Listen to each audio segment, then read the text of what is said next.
Liverpool County FA have just completed the Merseyside Game Changer review, where 350 females, aged from 5 years upwards, were consulted on what changes and developments could be made to improve female football.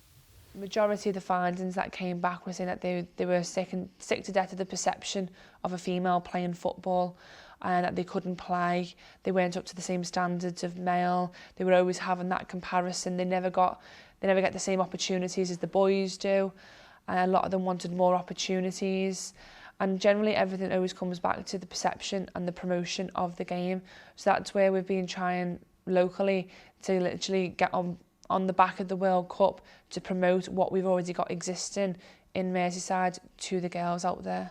A lot of the FA has been focusing on the women's game, and what they've done is they've got the We Can Play, which is a programme which has just been launched before the World Cup, on trying to change that perception. And they've done a big massive research on girls aged 7 to 11 and why they play football, and in some cases why they don't. And they've interviewed parents as well, and some of the parents say, oh, it's not a girl's sport, it's a boy's sport. I'd encourage my little boy to play but not my girl.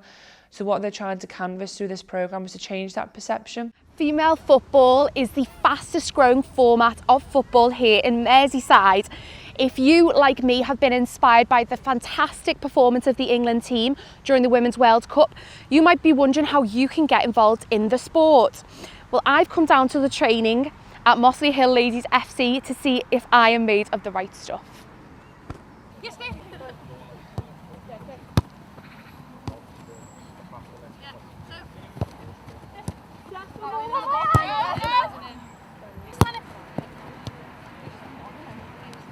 When I was younger, my dad and uncles used to take me to the park and we used to play a game called Heads and V's and Knockout. And then I started playing for the school as well, and I was in the boys' team at school. So that's where I started really. And then in secondary school, I didn't play for a team underneath that. In secondary school, I was approached by a man called Arthur Carson, and he said, come up and have a little trial out for Mossley Hill, and ever since then I've absolutely loved it with them. I love the thrill of getting up on a Sunday morning, getting prepared, having my breakfast made by my nan. The away games is actually the most exciting. We all get together on the minibus on the way there, we have good banter, and then it's getting prepared for the game and just sticking up for each other in the match. It's all about togetherness as well. So I really enjoyed that side of it, and the social side of meeting new people too. I'd definitely say get involved in any local teams. I mean, there's a few local teams around Liverpool who are really, really supportive towards the young players and new players coming in. There's ourselves, Mossley Hill, there's Liverpool Feds, there's Tranmere, there's a couple of more teams now in the County League who've really come on as well at the moment. So I'd say definitely just go and try out in any of them teams. You meet new people, you meet new friends. I've got lifelong friends from Mossley Hill Club and I'll always be friends with them.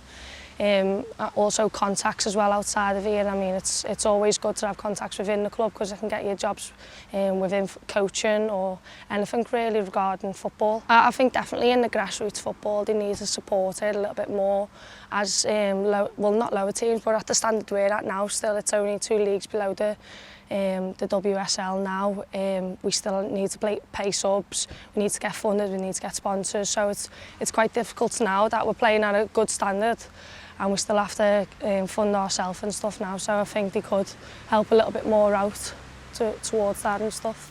After seeing the ladies in action, I've decided to leave it up to those who actually have coordination, but don't let my lack of dexterity stop you from getting involved. This is Emily Bonner reporting for Bay TV News Liverpool.